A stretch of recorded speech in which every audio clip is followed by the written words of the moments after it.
So after CISSP, I moved on to Cloud Plus because I wanted to learn more about the cloud, and that certification was actually very beneficial to me. I understand cloud concepts, I understand cloud terminology much better having the CompTIA Cloud Plus. So having that baseline foundation in cloud computing has been very beneficial for my career. Then after Cloud Plus, it was time for me to move on to the CompTIA Pentest Plus because I want to be a pen tester. So this one was an obvious one to get my feet wet into pen testing. And then after the Pentest Plus, I went and got the CompTIA CYSA Plus. That's the cybersecurity analyst. And that one wasn't too necessary for my career. However, I did take a beta exam. And if you're not familiar with the beta exam, basically you pay $50, you take the exam that hasn't been tested. And if you do good, then you can get the certification for relatively cheap. The problem with it is there's no study material for the new version of the test, and you don't know exactly what's going to be on a test. So it makes it incredibly hard to study for. But I didn't have to study for it because I had a degree in cybersecurity. I had the CISSP, the Pentest Plus, which is very similar to CYSA Plus. There's CompTIA Cybersecurity Analyst and the CompTIA Pentest Plus. They're on level playing fields, and one's just blue team and one's red team. And there's a lot of overlap between those two certifications. So because of that, I actually got the CYSA Plus by doing minimal study. Then after CYSA Plus, I got the Certified Ethical Hacker. That's the CEH. So if you go to my website and you see the dates between CISSP and Python, that gap's kind of long in my opinion. But the reason for that is because I was actually going for the CEH in between those. And while I was studying for it, there was a lot of controversy surrounding the CEH and EC Council in general. And because of the controversy, I was like, I'm just not going to get the certification. I don't want this to hurt my reputation. And I decided not to do it. But then later on, I was like, you know what? I already did the studying for it. I read the book. I was literally like 90% done with the study. So I was like, you know what? I might as well finish it. I honestly don't care about this controversy.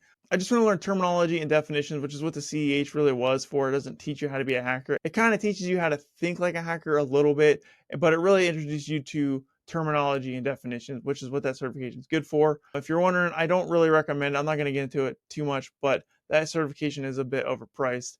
And I'll probably make a whole video about the CEH on my YouTube channel in the future. Then after CEH, I got the EJPT. So that's the INE Security, which is formerly eLearn Security Junior Penetration Tester, which is a very good certification for if you want to get into pen testing. And I got that certification because I wanted to get the OSCP eventually, and I know the OSCP was a huge hill to climb, and I needed to prepare myself before going to OSCP. So I thought the EJPT was a very good certification to prepare myself for the OSCP, and it did its job quite well because the next certification I got was OSCP, and I have a whole video. It's like 40 minutes long on my YouTube channel about the OSCP, and I actually have a blog post about the OSCP. So it's something I've talked about a lot. So if you're interested in my thoughts and how to pass the OSCP, definitely check those out.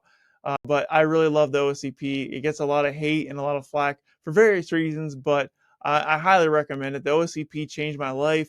The OSCP changed my career trajectory, and I don't think I would be a pen tester right now without the OSCP because it really does help you get a lot of interviews. And then my most recent certification pass was the OSWP. So that's the OffSec Wireless Professional, which is all about wireless hacking. I don't do wireless hacking in my day job, but it is nice to understand how wireless hacking works. And I passed that certification on my first try.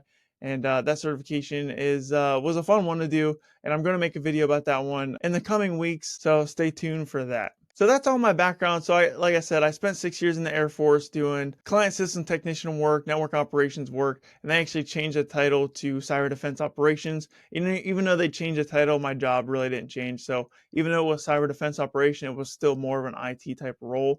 And I think right now they're trying to slowly build more cybersecurity into it. But by the time I got out, it really remained mostly unchanged. So after 5.5 years of the Air Force, I decided to go into the Skill Bridge program. If you're not familiar how that works, it basically gives transitioning service members, like I was, a chance to work for a civilian company in their final months of their active duty contract. So at the 6-month mark, I decided to go into a penetration testing internship, and I did a pen testing internship for a company, which was real pen testing work. It was exactly what a pen tester would do day to day. However, that company wasn't paying me. I was still getting my pay and benefits from the Air Force. And the skill bridge programs are really good for both the transitioning service member and the companies, because the transitioning service member gets real world experience and they can do that while they're still under contract in the military. And then on the flip side, the company gets free labor because they don't have to pay for that person, because the military is paying for that person, and they get